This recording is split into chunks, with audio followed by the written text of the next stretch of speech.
Thanks for staying with NDTV. You're watching the Monday edition of the World Report. I'm Arjun, Samar, Mahendran. Let's take a look at what's making headlines around the world.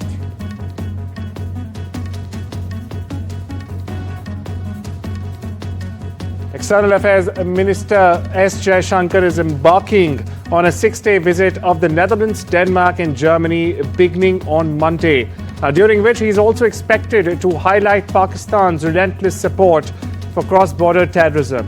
For perspective, this is Dr. Jaishankar's first foreign visit after the recent military confrontation, in fact, between India and Pakistani armed forces.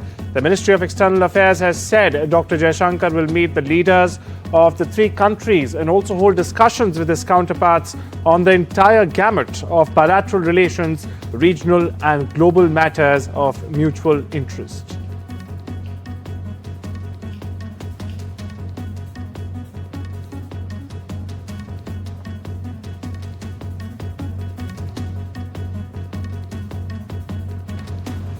Foreign Secretary Vikram Misri will brief a parliamentary committee later today on the India-Pakistan military conflict that happened in the aftermath of the Pahalgam terror attack on the 22nd of April. The meeting comes against the backdrop of the Indian Armed Forces carrying out Operation Sindoor to in fact avenge the Pahalgam attack and the subsequent military actions between the two countries. Mr. Misri will brief the panel chaired by Congress member Shashi Tharoor on the current foreign developments regarding India and Pakistan on Monday as on Tuesday. Meanwhile, my colleague Aishwarya Jain gets us the latest.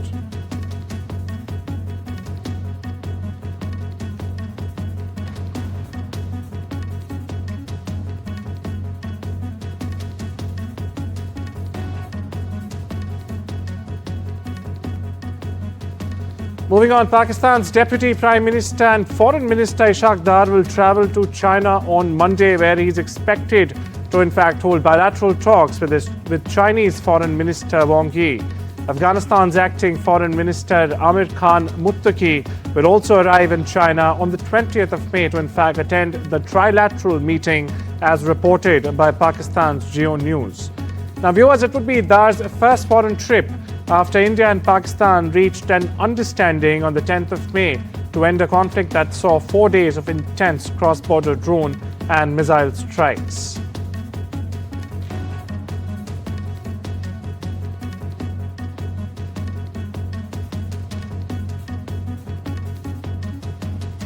Staying with Pakistan, as part of its not-for-two loan tranches worth $2.4 billion on the 9th of May, the International Monetary Fund, or the IMF, has in fact introduced 11 new structural benchmarks, including parliamentary approval of budget in line with the loan facility, publishing a government's action plan, and notifications of electricity tariff rebasing and gas tariff adjustments to be met, in fact, by the country before its next review of the Extended Fund Facility, or the EFF, scheduled for September this year.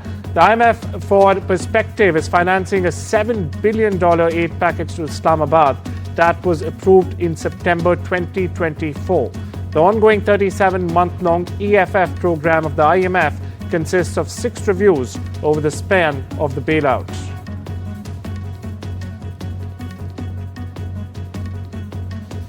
US President Donald Trump has said he'd have a phone call with Russian President Vladimir Putin on Monday morning to discuss, in fact, how to stop the war in Ukraine. Now, this comes hours after the US President's announcement. Kremlin forces launched the largest drone barrage on Ukraine since the start of Russia's full-scale invasion of the country back in February 2022. Posting Saturday on Truth Social, Trump said he'd also speak on Monday with Ukrainian President Volodymyr Zelenskyy and various members of the NATO alliance. My colleague Disha Bagchi joins us for the latest in this.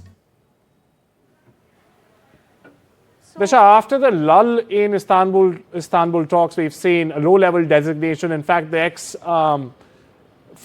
ex-tourism minister sent by Russia. How important will this phone call be, or will it even happen or not? What are you picking up? Absolutely, Arjun. I think this is going to be a significant conversation between US President Donald Trump and Russian President Putin, given the fact that many saw the fact that Vladimir Putin skipping the first direct talks between Russia and Ukraine in the past 3 years, despite the fact that he was the one who actually proposed this meeting. He later skipped it, and this was seen by the world as, in a sense, snubbing not just Ukrainian President Zelenskyy, but also, in a sense, US President Donald Trump, who in fact had pressured Russia and Ukraine to get back on the negotiating table and come to some sort of ceasefire agreement. So now this conversation, which is set to take place at about 7:30 p.m.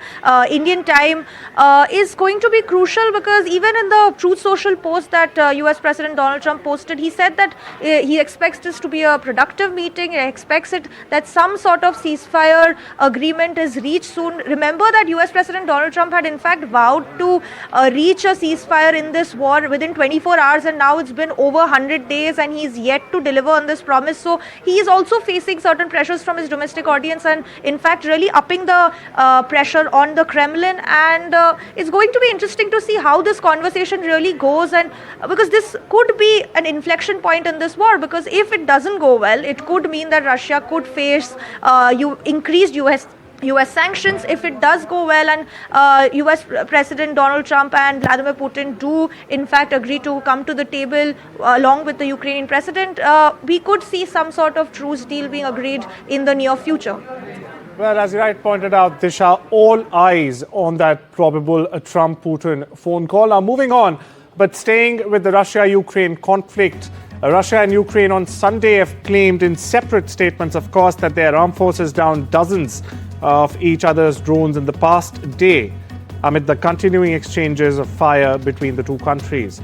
Now, Russia's Ministry of National Defense said in a statement that its air defense forces shot down 75 Ukrainian drones, and also that its troops repelled multiple Ukrainian attacks and also launched offensives in the directions of Sumy, Kharkiv, Donetsk and Zaporizhzhia over the past 24 hours. That's over the weekend, viewers. Meanwhile, on the other hand, the Ukrainian Air Force has said that between 4 p.m. Saturday and 8 a.m. Sunday local time, it brought down 88 Russian drones amid a Russian aerial assault that involved 273 drones, according to Ukraine's defenses. Shifting focus and gears to West Asia now, where the Israeli military has announced a significant ground incursion into multiple areas of the Gaza Strip on Sunday, as Palestinian health officials reported that overnight and early morning airstrikes, in fact, had killed at least 67 people, including many women and children. This is, of course, according to the Palestinian Health Authority. On the other hand of the divide, the Israeli Defense Forces have confirmed that ground forces, including reservists, now have begun extensive operations in both northern and southern Gaza. Now, this comes as part of a broader offensive it has termed Gideon's Chariots. This marks a new phase in Israel's 20-month-long war against the Palestinian Islamic militants and other militant factions in the war-torn enclave. In fact, Israeli military chief of staff Eyal Zamir said on Sunday that the army would in fact continue its newly launched ground operation in Gaza until it breaks Hamas's military ability. בשונה מבעבר, אנחנו מרכזים כעת מאמץ התקפי ברצועת עזה ומבצעים התקפה עד להכרעה במקומות בהם נפעל. הצהרנו בתקופה האחרונה כי צה"ל נערך להוציא לפועל פעולה רחבה, כל עוד חמאס יתבצר בעמדתו ויחזיק חטופים. כעת האיום מתממש. Over in the US, a new bill introduced by US House Republicans is stirring concern among immigrant communities, especially Indians living and working in the US. The proposed legislation now seeks to impose a 5% excise tax on all international remittances sent by non-US citizens. Now, this also includes those on the H-1B and F-1 and other visa categories as well. With Indians being one of the largest contributors to remittances globally, this measure could substantially, in fact, affect both personal remittances and investment-related outflows. The reconciliation bill that we debated and that we discussed. Vote for the roll call is. You forgot that part. I just asked for the clerk to call the roll. Staying with the US, Republicans advanced their massive tax cut and broader security package out of a key House committee during a rare Sunday night vote. Now, this comes as deficit hawks who blocked the measure 2 days earlier reversed course after gaining commitments on the package's spending cuts. House Speaker Mike Johnson met with Republican lawmakers shortly before the meeting, telling reporters, in fact, that the changes agreed to were just some minor notifications and not huge things. Democrats on the panel pressed for more details about the changes that Republicans had in fact agreed to in the private negotiations. Former US President Joe Biden has been diagnosed with an aggressive form of prostate cancer. This is according to a statement from his personal office Sunday. Doctors diagnosed Biden last week with a prostate nodule after he experienced increasing urinary symptoms. By Friday, they diagnosed him with cancer. Biden's news seemed to, for a short time at least, break through Washington's current fierce divides. Among those quickly offering support were his immediate predecessor and successors in the White House.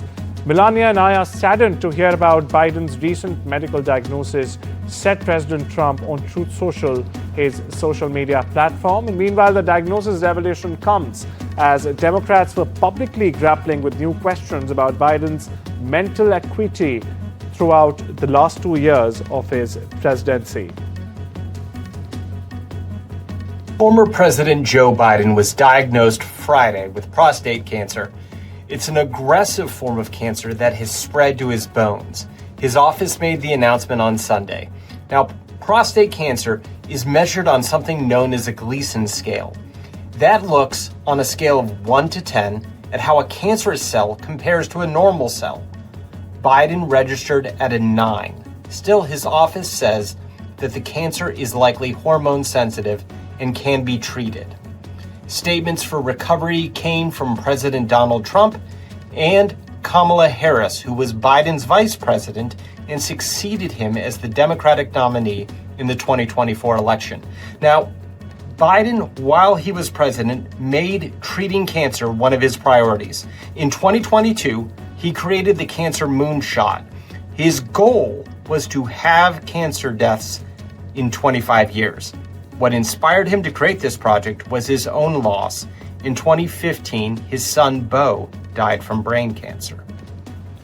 Canadian Prime Minister Mark Carney has said the federal government will in fact present a budget in the autumn days after the finance minister has said that the new Liberal government will in fact have an economic update later in the year. Now, Carney's announcement comes after he attended a Pope's inauguration at the Vatican just days after Finance Minister François-Philippe Champagne said the new government will in fact table an economic update later this year, implying it will not present an annual budget in the near term. Rafał Trzaskowski from Poland's governing centrist Civic Coalition, or the KO, is narrowly ahead of Karol Nawrocki, the candidate backed by the Nationalist Law and Justice Party, in the first round of the country's presidential election. Now, this is according to an exit poll, the latest exit poll. In fact, Sunday's vote sets up a close battle to determine if the nation stays on a pro-European path or leans closer to the admirers of Trump and United States. Portugal's governing right-of-centre Democratic Alliance has won snap parliamentary elections, the third in as many years for perspective, again falling short of a majority. Meanwhile, its leader Luis Montenegro has promised supporters to stimulate investment and to guarantee prosperity and social justice. Socialist leader Pedro Nuno Santos announced meanwhile his resignation after his party finished in second and lost so many seats it ended up neck and neck with far-right Chega.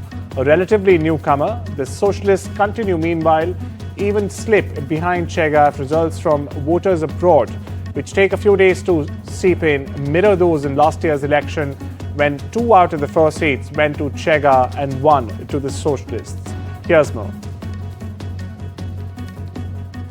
South Korea's 2 leading presidential candidates, Lee Jae-myung and Kim Moon-soo, have in fact held the first of 3 televised debates, as you see on your screens. This as the race intensifies to replace former President Yoon Suk-yeol, who was in fact removed in April this year over his contentious move to declare martial law late in 2024.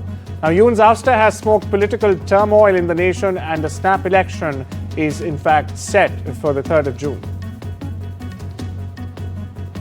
Members of the crew of the Mexican ship that collided with the Brooklyn Bridge on Saturday evening were seen disembarking the damaged vessel on Sunday in New York.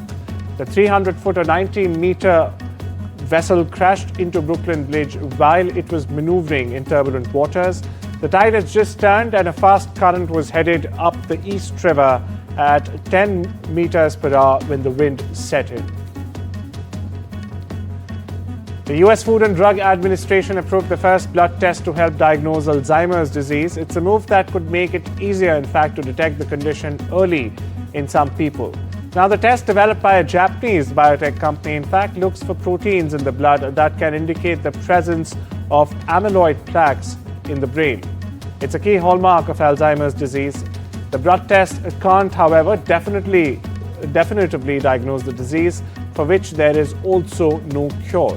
Rather, experts said that the test could help screen adults aged 55 and older who are at the risk of Alzheimer's, which could in fact speed up their path to diagnosis and treatment before the onset of symptoms. This also includes severe memory loss.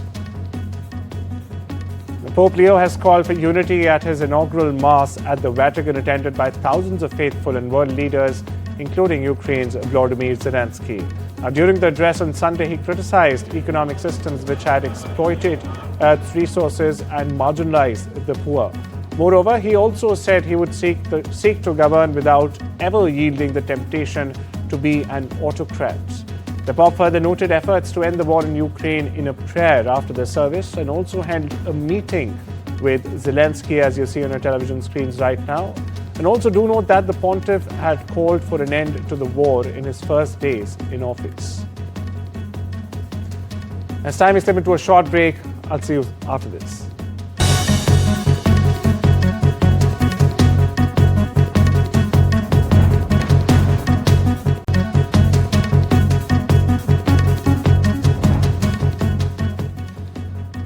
Welcome back. You're watching The World Report. On to some business news now. Commerce advisor to Bangladesh's interim advisor Sheikh Basruddin has in fact said that the country is willing to engage with New Delhi to address trade-related issues in the wake of export curbs imposed by India, in fact, at several key land ports, according to an ANI report.